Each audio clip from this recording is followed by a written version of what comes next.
Viewer, आज इस अपने व्याख्यान में मैं प्रयागराज महाकुंभ 2025 का अध्ययन आपके सामने प्रस्तुत करने जा रहा हूं। यह अध्ययन हिंदू धर्मशास्त्रों, मनोविज्ञान, भीड़ का मनोविज्ञान, आस्था, सोशियोलॉजी, समाजशास्त्र, चिंतन, अध्ययन, विश्लेषण पर आधारित है। आज 25 फरवरी 2025 है। कल महाशिवरात्रि के दिन 26 फरवरी को महाकुंभ की समाप्ति हो रही है। अब तक 60 करोड़ से अधिक लोगों ने संगम में स्नान किए हैं। मैं ये अध्ययन कर रहा हूं कि क्या कारण है कि इतनी संख्या में लोग उपस्थित हैं। मैं अपने अध्ययन के लिए, आस्था के लिए मकर संक्रांति के दिन 14 जनवरी 2025 को संगम पर स्नान किया और इस रिलीजियस मेला का अध्ययन किया। अखबार, इलेक्ट्रॉनिक चैनल, सोशल मीडिया पर भी मेरा अध्ययन जारी है। कुछ सेकुलर विपक्षी पार्टियां मेरे विचार से सहमत नहीं होंगे। सबसे बड़ा धार्मिक कारण हो सकता है, हमारी एक आस्था है कि जो देवासुर संग्राम में जो अमृत मिला, उस अमृत सुर असुरों में 12 दिन तक झगड़ा हुआ, युद्ध हुआ, जिसमें कि घड़े में जो अमृत था वो प्रयागराज में भी गिरा। इसलिए हर 12 वर्ष के बाद प्रयागराज में कुंभ लगता है। ये हमारी आस्था है। यदि संगम पर स्नान होगा तो पाप धुल जाएंगे, शरीर आत्मा पवित्र होंगे और मोक्ष की प्राप्ति होगी। केवल इसी कारण से भीड़ नहीं आ रही है, इसके अनेकों कारण हैं। मनोवैज्ञानिक है, सामाजिक भी है, मनोरंजन भी है। देखा देखी पाप, देखा देखी धर्म। यदि किसी गांव के 10-20 लोगों ने संगम में स्नान किया तो पड़ोस के लोग कह रहे हैं कि हम भी जाएंगे। जब ये गए, मेरे पटीदार गए, तो हम भी जाएंगे। एक तरह का तीर्थ यात्रा भी है और एक विश्वास भी है। और ये दुनिया में एक तरह का ऐसा मेला जिसमें किसी को दावत नहीं दी गई है, किसी को निमंत्रण पत्र नहीं दिया गया है कि आप कुंभ मेला में आइए, स्नान कीजिए। लेकिन आस्था के कारण वहां लोग जा रहे हैं। एक सामाजिक कारण भी है। कुंभ मेला में कभी अछूत शूद्र शामिल नहीं होते थे, समाज के अंग नहीं थे, गांव के दक्षिण में रहते थे, सार्वजनिक कुओं का प्रयोग नहीं कर सकते थे, तालाब से पानी नहीं निकाल सकते थे, तो कुंभ में स्नान की बात तो दूर की बात है। लेकिन मैंने देखा कि जिस संगम पर चारों वर्ण के लोग स्नान कर रहे हैं, ब्राह्मण, क्षत्रिय, वैश्य, शूद्र, कोई भेदभाव नहीं है। कोई ब्राह्मण क्षत्रिय ये नहीं कह रहा कि यहां पर वैश्यों ने, शूद्रों ने भी स्नान किया। सब लोग एक ही पानी से स्नान कर रहे हैं। यमार, महार, वाल्मीकि, जाटों के नहाने से पानी अशुद्ध नहीं हो रहा। ये सामाजिक परिवर्तन इस कुंभ में आया। कोई किसी की जाति नहीं पूछ रहा है कि आप किस जाति के हो, कहां से आए हो। भारत के कोने कोने से, सभी राज्यों से, सभी क्षेत्रों से, सभी भाषा बोलने वाले लोग प्रयागराज कुंभ में आ रहे हैं। विपक्षी पार्टियों को एक डर है कि जो लोग कुंभ में नहा रहे हैं सब भारतीय जनता पार्टी के वोटर हैं, सपोर्टर हैं, या उन्हीं को वोट देंगे। नहीं भाई, ऐसी बात नहीं है कि जो 60 करोड़ लोगों ने स्नान किया सब भारतीय जनता पार्टी के वोटर नहीं है, सपोर्टर नहीं है।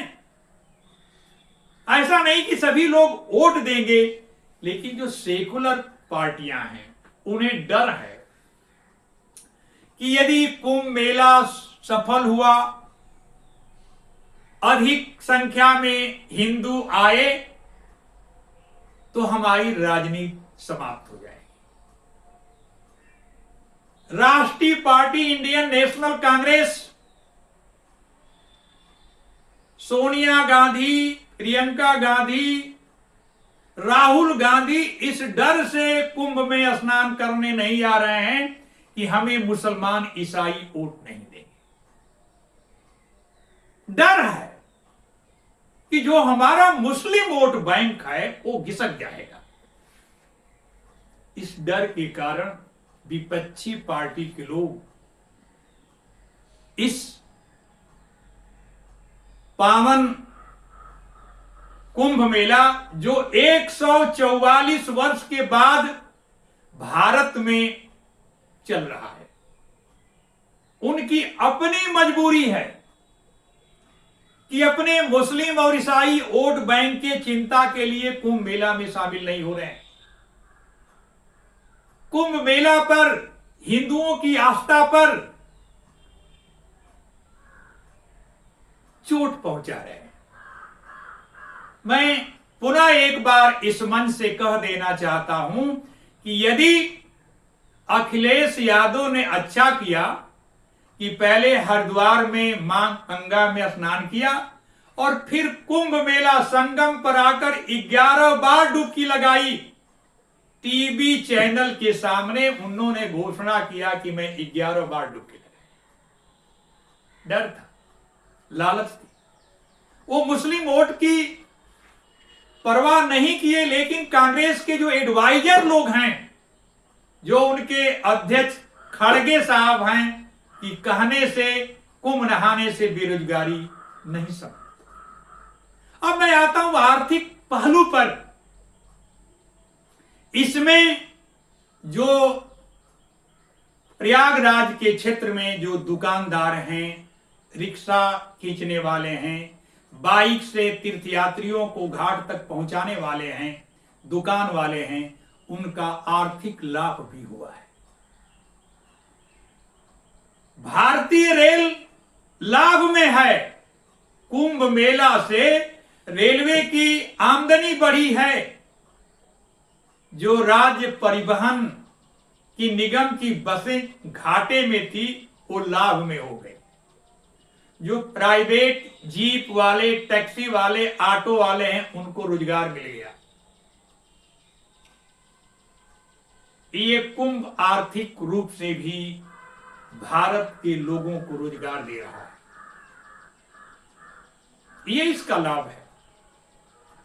दूसरी बात, हम देश के कोने कोने से आकर के जो हमारा हिंदू नेशनल इज्म है, जो कल्चरल नेशनल इज्म है, जो सांस्कृतिक राष्ट्रवाद है, हिंदू राष्ट्रवाद है, हिंदू एकता है, उस मंच पर दिखाई दे रहा है। प्रयागराज कुंभ एक ऐसा मंच है जहां सभी जातियों के लोग स्नान कर रहे हैं और गर्व से कह रहे हैं कि हम हिंदू हैं और अपने आस्था को आगे ले जा रहे हैं। एक अच्छी घटना घट रही है।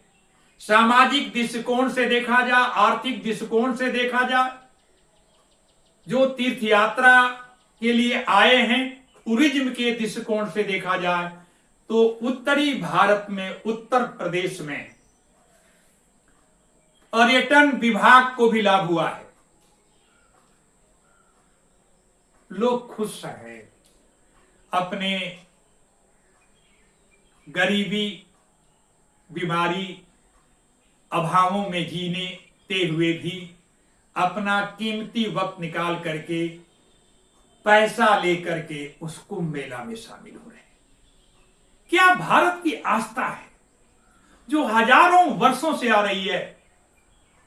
खाना नहीं मिलेगा, पानी नहीं मिलेगा, 10 किलोमीटर संगम पर पैदल जाएंगे, 10 किलोमीटर आएंगे। पहले के कुंभ में बुजुर्ग लोग जाते थे, जिनकी उम्र 55, 50, 60, 70 थी। लेकिन इस कुंभ में जुआ, जिनकी उम्र 10 साल है, 15 साल है, 0 से लेके 14 साल तक, 30 साल तक लोग, आधे से अधिक लोग हैं। जो 7 करोड़ लोगों ने स्नान किया है, उनमें 0 से लेके 35 वर्ष वाले हैं। कुछ लोग रील बनाने जा रहे हैं, कुछ लोग वीडियो बनाने जा रहे हैं, कुछ लोग देशाटन करने जा रहे हैं। मेरे अध्ययन में मनोवैज्ञानिक दृष्टिकोण से मैंने अध्ययन किया। जो समाज शास्त्र की जो अध्ययन की पद्धतियां हैं, टीवी चैनल, मीडिया के माध्यम से मैंने देखा कि कुंभ जाना केवल आस्था नहीं था, धार्मिक कारण नहीं था, इसके मनोरंजन के भी कारण थे, मनोवैज्ञानिक कारण हैं और सामाजिक कारण हैं, शैक्षिक कारण भी है। बच्चे, विद्यार्थी उस कुंभ में शामिल हो रहे हैं अध्ययन करने के लिए कि इतनी बड़ी भीड़ दुनिया में कहीं नहीं हो सकती है। 10-20 देशों की आबादी मिलकर भी 60 करोड़ लोग नहीं हो सकते। उन 60 करोड़ लोग जो स्नान किए, मैं उनकी आत्मा, उनको अपने हृदय की गहराइयों से सैल्यूट करता। ये हमारी आस्था, हमारा बिलीफ सिस्टम अधिक है। ये जो कुंभ मेले का मंच है, इसके द्वारा राष्ट्रीय एकता, सामाजिक एकता, आर्थिक वृद्धि का प्रतीक भी है। ये कुंभ मेला सैकड़ों संदेश भारत, दुनिया और मानव जाति को दे रहे हैं। जिसकी जैसी भावना है वैसी मूर्त दिखाई दे रही है। जिस रूप से यदि पॉजिटिव देख रहे हैं तो पॉजिटिव विचार आएंगे, निगेटिव देख रहे हैं तो निगेटिव आएंगे। जैसा आपका विचार होगा वैसा ही आपको दिखाई देगा। तो मैं आपको कहा कि केवल धार्मिक रीजन कुंभ में शामिल होने के नहीं है, अनेकों रीजन हैं।